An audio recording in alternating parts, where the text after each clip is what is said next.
This VHS production is sponsored by Squarespace.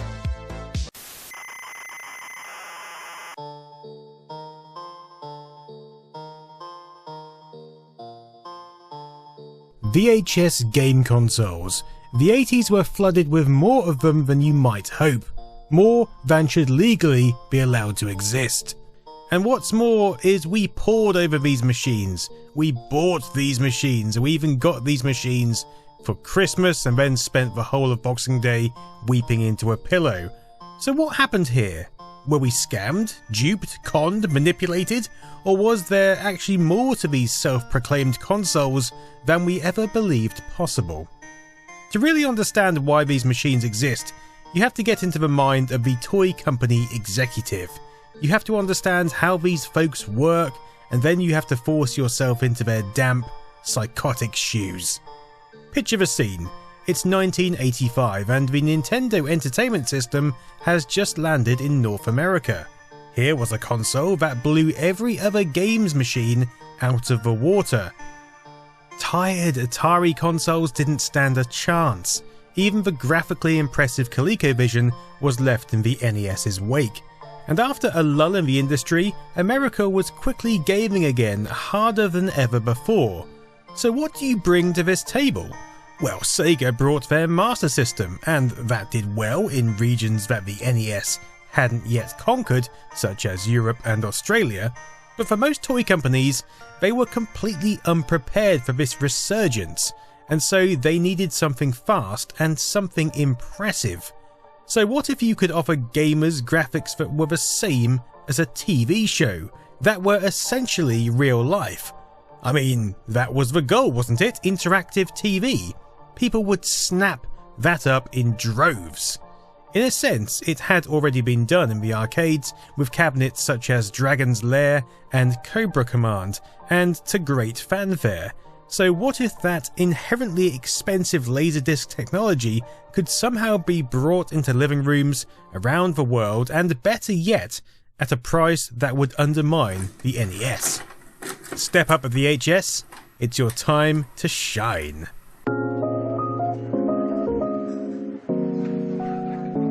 Now, contrary to popular belief, it was actually a company known as Connor Toys that would provide the basis of systems interacting with good old-fashioned VHS. The first was the Connor VideoSmarts, released in 1986, a rudimentary gaming device for under fives that asked questions answerable using the colour-coded pads on the console. By connecting your TV or VCR audio out to the VideoSmarts, it would identify a tone after each question, which varied in pitch. This pitch enabled the console to understand which input was correct, and if so, you'd get a congratulatory sound. The wrong answer would punish you with a different sound. Most of the videos were freaky as hell, featuring this bizarre bear character. Thankfully, older kids would receive the Connor Computer Smarts the following year that wasn't quite as upsetting, but relied on the same method to interact with the VHS, encoding a few more possibilities into the tone and offering several interactive experiences. Look at the word on the screen and tell me if it is singular, meaning one, or plural, meaning more than one. But these first steps by Connor would actually go on to inspire another toy company. Ironically, a toy company that was actually helping to push the NES to success. Worlds of Wonder. Wow. Founded in 1985 out of Fremont, California, at its helm was former president of Atari sales, Don Kingsborough. Their first product had actually made use of cassette technology, Teddy Ruxpin, a cuddly bear that used audio cassette to tell a story, seemingly from its own mouth. Now, this wasn't a VHS, but these cassettes were cunning in that they encoded extra data into the left audio track. This data track would tell Ruxpin how to move as he was reading the story contained in the right audio track. Pretty neat, and of course Ruxpin was a huge success. Their next highly successful product was Laser Tag, launching in 1986. Anyone who went to Quasar or Megazone in the 80s will be familiar with this concept. You clip a pack to your chest, grab a light gun and then duel your foes, trying to register the most hits against your opponents. The same year, Nintendo of America would actually contract WoW to distribute their NES into high street retailers. This was a savvy tactic designed to defeat the stigma associated with video games after their drop in sales a few years prior, by associating the system with a highly successful and well-known toy manufacturer. WoW products were selling hot and fast, so with their backing, what toy shop in their right mind would pass up stocking the NES? The strategy worked, with the NES accepted into every shop going and selling bucket loads, proving once and for all that video games were not just a passing fad. So, with all this under their belt, the next logical step would be for WoW to combine these three huge successes into one devastatingly successful product, following in Connor's footsteps. I mean, what could go wrong? Enter the Action Max, poised to be World of Wonder's third incredibly successful product, and all this for only $99 in the US or about £79 in the UK, almost half the cost of an NES or Sega Master System.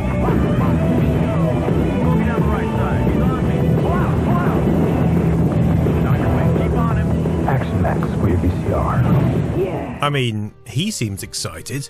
And on the face of it, this console looked and sounded incredible. The first real action game system. You get a light phaser, something that at least resembles a console, headphones, something called a score signal, and there's a game, Sonic Fury. Setup is pretty straightforward.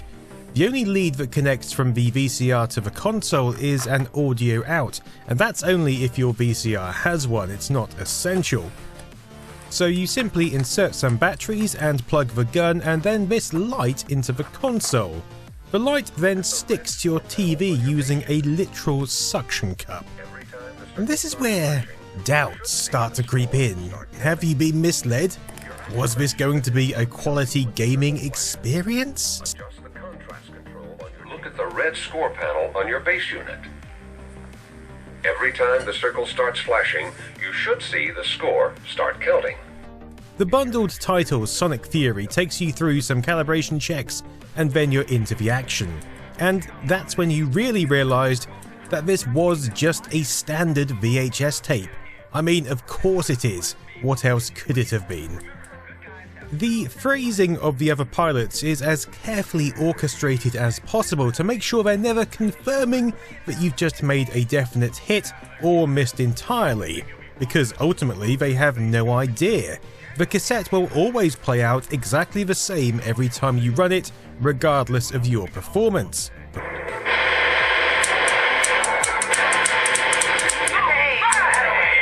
Welcome aboard, Ace. It's official. You're Sonic 4. When an enemy is destroyed, it's intentionally made so you don't know whether the fire came from you or your teammates. We'd been conned. Conned by the marketing, conned by our own naivety. But we're not entirely to blame here. There's more to this hustle than meets the eye. It took another altogether more interesting element to completely bamboozle us. And that's the fact that this actually needed to be a working experience, if in the loosest sense. Of course, not everyone would jump on board, but some had to at least believe there was something here worth investing in, something deeper than a video cassette, and that's not as easy as you might think. So here's the real con: converting a VCR and a VHS into anything other than a passive experience, and that's what we're going to explore.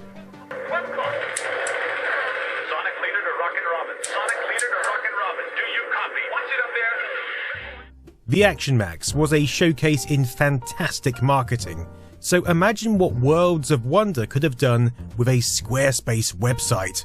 It would draw you in like VHS visuals to an 8-bit gamer. There would be dramatic visuals of the console looking just like a console should, edited into place in seconds. There would be reams of information about how great a machine it is, all SEO optimized. They'd even have pictures taken in the middle of the action, viewable on mobile or desktop, and all thanks to Squarespace.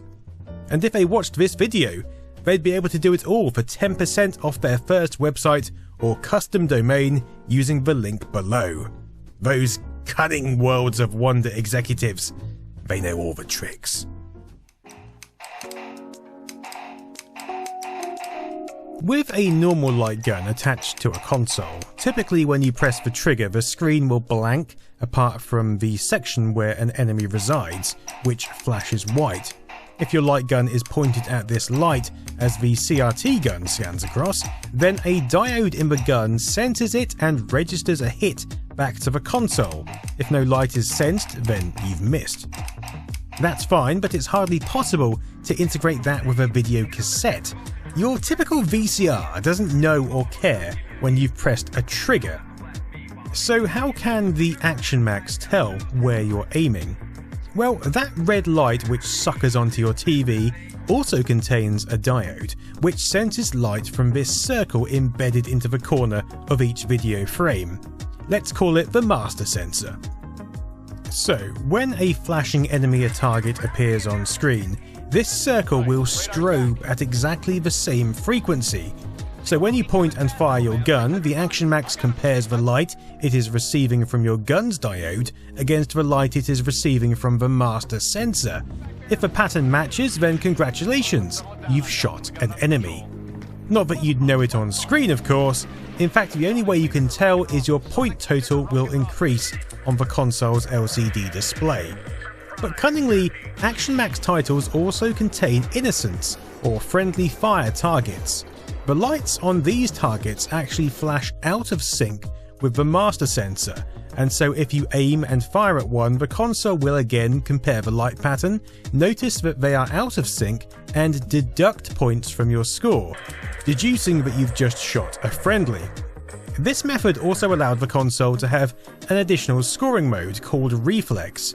By having a constant master sensor, the Action Max knew as soon as a target entered the screen, and so in this mode the shorter the delay between that and you hitting the target would result in more points. Due to the unique nature of the dual sensor, you can sometimes even run the console on an LCD TV, as long as the picture is bright enough, something of a novelty for light guns. The top of the console has some controls. We've got a pot for volume. There's also a pot that tweaks the detection sensitivity, allowing you to stand closer or further away from your TV. Regardless though, the gameplay is identical for each of the 5 titles available on the system, with the loosest of storylines on show.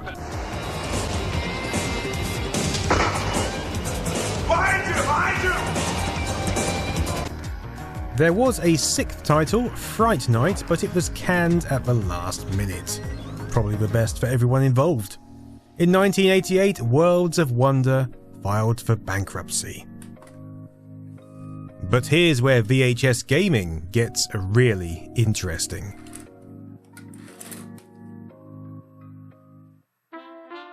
None of the problems encountered by Worlds of Wonder would stop a company called Select Merchandise from stepping up. In fact, Select Merchandise were already well known for ripping off other toy designs, often with horrifying results. Here's their rip-off of Teddy Ruxpin, Gabby Bear. You wouldn't want to meet him in a dark alleyway, let alone leave him alone with your child. But Select Merchandise weren't altogether stupid. They realised that the Action Max wasn't entirely successful and licensed their Video Challenger product to Takara Tomy in Japan. Takara Tomy, who would later become just Tomy, obviously thought with their clout this device had legs, and in many ways it did.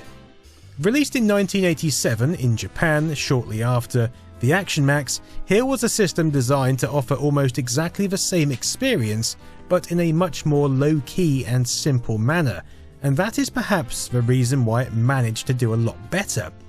Oh, and the price. It was far cheaper than the Action Max, retailing for only £59 in the UK through distributor Bandai in 1988. In fact, my friend Michael actually owned one of these in the 80s, and I was fortunate, or unfortunate enough, to play it. Now, let me tell you what this doesn't have. Well, wires for starters. and also reflex mode. It lacks the master sensor to make that possible. But let me tell you what it does have, and this is key.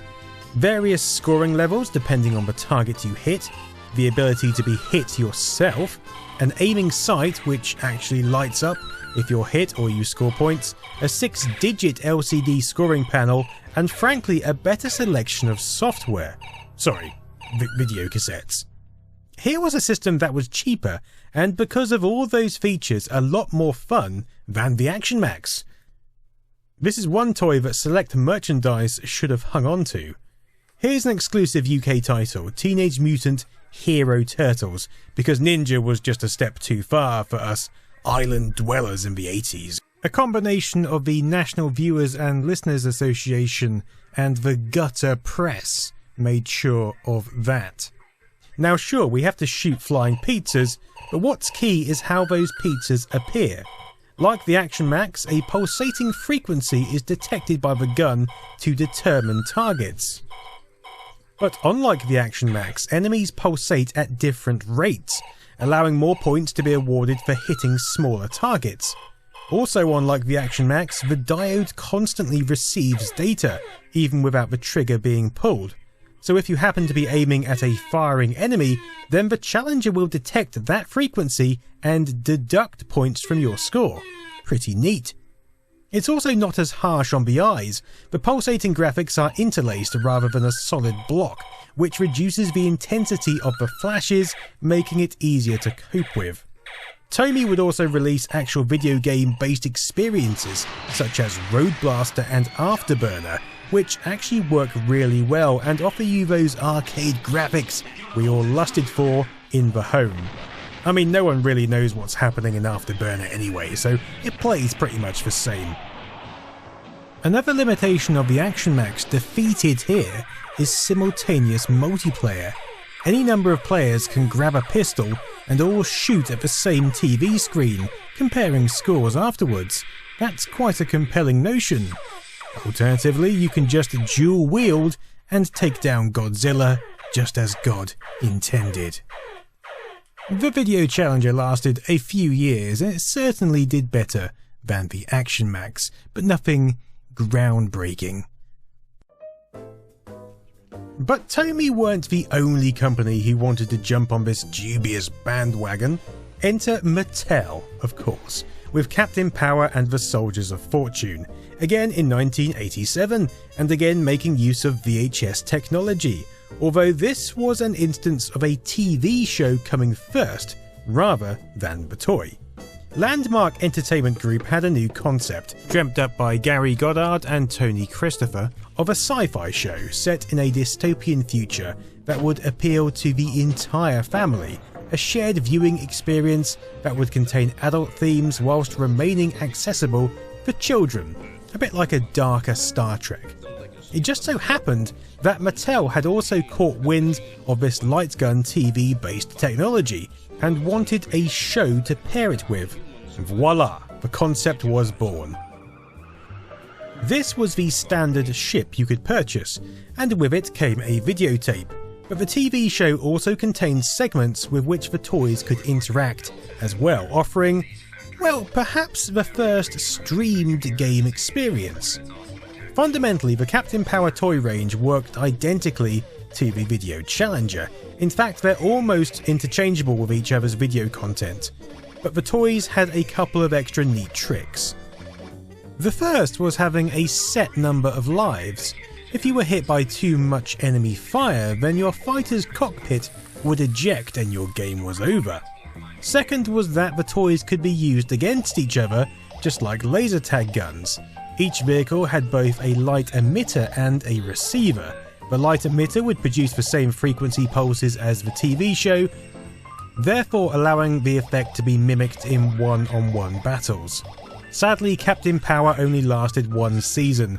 A combination of poor show airing times, usually at 6 AM in the morning, I mean, what kind of mental family is all up at that time, and an unclear target audience combined with high production costs meant it was a series destined for failure.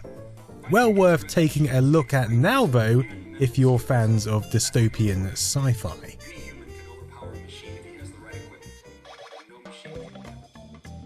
Now, it would be difficult to class some of these products as games consoles despite their libraries of VHS tapes. I'm really just interested in how these things work now, even if they are quick buck toys jumping on the latest technology fad. Which brings us on to the Sega video driver.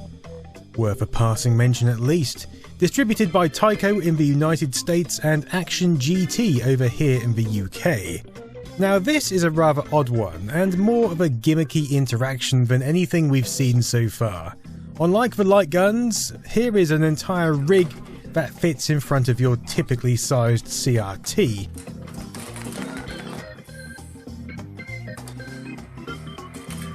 Depending on your pack, there are two VHS titles. California Chase and Road Race, also known as Police Pursuit and Road Racer. In this setup, flashing white lights at the bottom of the video frame denote obstacles which you must avoid. If your little car is in the path of these lights when they flash, then the front-mounted sensor picks it up and you stop scoring points. Points are only awarded for general avoidance and are represented via this mechanical scoreboard. Although it's collectible now, the video driver wasn't a particularly successful toy and was discontinued shortly after.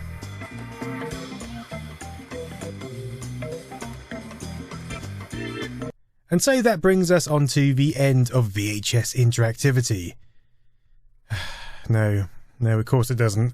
There's more, but this is the point at which things could have taken a turn for the better, and actually a step much closer to an actual game console, if the Hasbro Control Vision had ever made it into production. Interestingly, the Control Vision story actually begins back in 1985, before any of these other gaming devices existed, and was designed to go up against the NES. Its codename was Nemo, standing officially for Never Ever Mention Outside, but also later coined by Rob Fulop as Nintendo Ends Mid-October for its supposed release in autumn 1988. This is the console that was poised to really be the Dragon's Lair experience for the home. The only problem was it needed a lot of development to get there. The original concept was down to a company called Axlon, originally founded by Nolan Bushnell, using a Frankensteined ColecoVision as a prototype, but with funding required would splinter off into Hasbro's interactive division along with numerous industry brains, including Tom Zito, Mark Tummel, Atari programmer Rob Fulop and Pitfall creator David Crane. At the core of this console to be was, naturally, the VHS tape, but this wasn't just a one-way blinkfest of lights. The concept of Nemo was altogether different, and indeed some of the games originally designed for it, namely Night Trap and Sewer Shark, would later make their way to the Sega Mega CD. So how would this FMV Festival of Interaction work from a humble video cassette? Well, the video and audio outputs of the VHS would connect up to the Control Vision console. The Control Vision would then process the input in real time and allow 4 different video tracks to be available to the player, along with some other buffered visuals. How it did this was both incredibly impressive and incredibly simple. The US TV system consists of 480 interlaced lines, which are refreshed at around 60 times per second. It's actually slightly less than that, but we'll call it 60. First, the odd-numbered lines are drawn, and this constitutes one field. Next, the even-numbered lines are drawn, another separate field. Together, these fields make one frame, which results in a 30 frames per second video stream. Now, usually each field is a continuation of the previous, but a Control Vision VHS would instead have 2 completely distinct fields hidden in a single frame. One might be a view of the living room, the other might be the bedroom. The Control Vision would then extract these images, resulting in 2 240p frames. Well, in an ideal world, the reality is that VHS can't resolve the same level of detail as a live broadcast, and so it's actually lower than this, but still adequate for gaming. The next VHS frame would then hold yet another 2 completely different fields, or scenes, giving us 4 distinct tracks. all the Control Vision was doing was just making use of the inherent characteristics of an NTSC signal and how VHS stores frames, which could also be adapted for a power signal if the console made it overseas. The only catch was the halved vertical resolution for each scene and halved frame rate, but for a video game system this would have still looked incredible. Combined with some buffered loops fed in at the start of the VHS tape, the Control Vision would then be able to switch between 4 continually live scenes and a multitude of short scenes held in RAM, allowing what would feel like a fully interactive video game experience. Well, as long as you count Night Trap and Sewer Shark as fully interactive experiences. Unfortunately, as 1988 rolled on, various factors combined which caused Hasbro to drop the plan. The cost of VRAM chips was skyrocketing, which would have forced the console price higher than the NES. And combined with the production costs of making each of these games, which was coming in at about $1 million, it wasn't seen feasible. Plus, CD-ROM was just becoming an affordable medium for doing the same thing as Laserdisc, but cheaper and better. Hence where the Mega CD came in a few years later, and these games, thanks to Tom Zito's Digital Pictures, finally saw the light of day.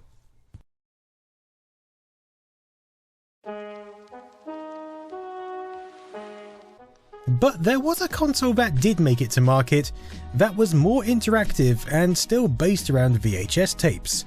Enter the ViewMaster Interactive Vision in 1989. You remember ViewMaster? They made those little red slideshow gadgets, but now they were stepping up their imagination into the magical world of home video. ViewMaster had got wind of Hasbro's potential new console and wanted a slice of that interactive television pie, but they were going to do it a whole lot cheaper but still quite effectively. It may look strange, almost like a building pulled from the arse of Viktor Kramarenko, but it's also, well, it's strange. Let's be honest. This is a system that was only available in the States, and so it needs an NTSC television to hook it up to. The VCR, composite picture and audio need to plug into the console, then the RF output goes from the interactive vision to your TV. Plug in the funky controller and we get a load of games like Sesame Street. Yay! What? See this? Yes? Mm-hmm. Let's look at it. Yes? This says no. Now, rather than separate video tracks, the ViewMaster offers 2 distinct audio tracks. The first is just your standard VHS audio track. The second is encoded in this waveform down the left-hand side of the screen. That's cool because as long as you're using Muppets, for example, you can get both audio tracks to match the on-screen mouths and action. Timmy, what is it? See, she wasn't worried about the globe, she was worried about Timmy. Oh, Timmy's our son. Oh, that Timmy. What's he up to this time? Oh, Captain, what are we going to do? Don't worry, with a crew like this. Giving you a feeling that you're changing outcomes regardless of the videotape being the same. Thanks to Matt from Replay Retro for letting me use this footage, as I had some issues given my VCR is a PAL VCR. The right-hand side of the frame contains a data spool, which tells the console when to display other visuals or wait for input. A border covers this data in normal use. Because the interactive vision can also superimpose graphics on top of the VCR signal, allowing game elements to be shown or for part of the image to be concealed. This allows for a kind of hack job multi-track feature where different outcomes can be presented simply by covering up the unwanted outcome with a graphic. So this system allows for actually a surprising deal of interactivity and even randomness to events. For example, in this egg searching game, the console can choose to change which chickens the eggs are hidden behind each time, offering some degree of replay value. 6 Muppet-based titles were available and 1 Disney title called Cartoon Arcade. Like the others, the interactive vision ended up on the inevitable trash pile, having never made it outside of the US, and it was discontinued by the end of 1990.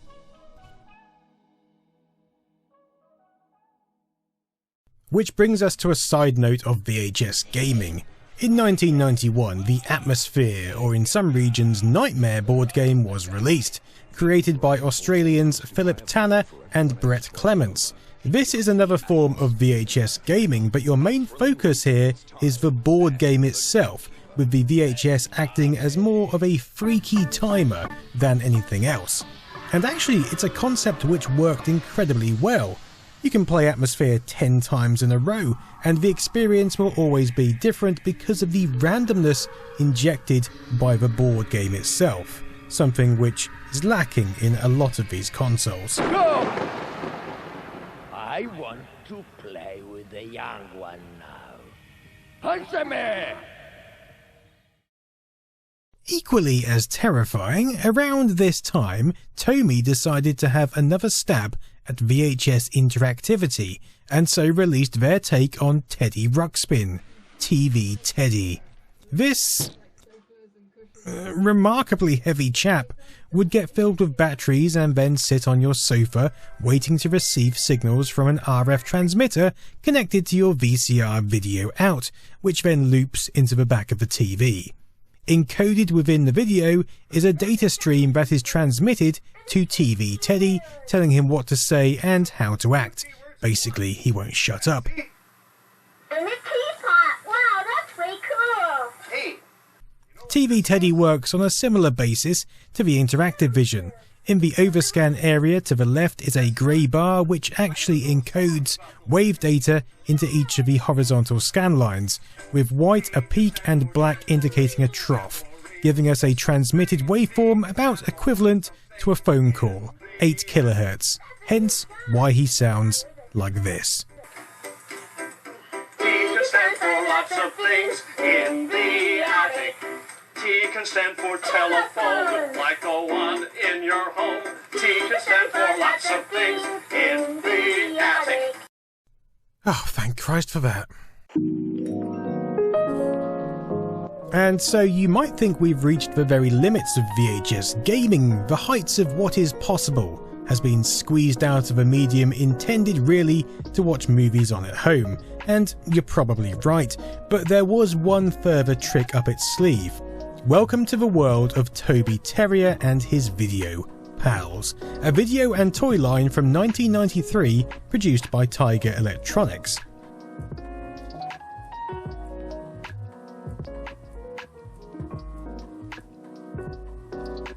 I think he might need a vet, to be honest. I happen to have one in a shop showcase, which is interesting enough, especially taking it apart, but it also gives you an insight into the less rose-tinted version of the 90s. Do we like to play games? It's your turn. Watching TV is a lot more fun when you're watching with someone like Toby. Now, Toby uses Veil to receive data from the TV. Veil stands for Video Encoded Invisible Light, and it's a technology created by Veil Interactive Technologies, compatible with most video signals. What it does is fairly simple. We spoke earlier about how the NTSC signal is broken up into 480 scan lines. Well, what Veil does is discretely vary the average luminance of a set of these lines to encode a bit. By doing this throughout the entire frame, it can encode 120 bits per second. This isn't perceptible to the human eye at all, but Toby Terrier over here has a sensor on his collar that can pick up on this variation, and so when pointed at the TV can be programmed to perform appropriate actions for what's on screen. And Toby was even more like a console than you might think. You could plug in various cartridges containing different phrases for different experiences. This technology was taken to another Tiger toy in 1994 called Battlevision. This stepped up the interaction by requiring you to hit certain guns at certain points during the video in order to thwart off enemy attacks.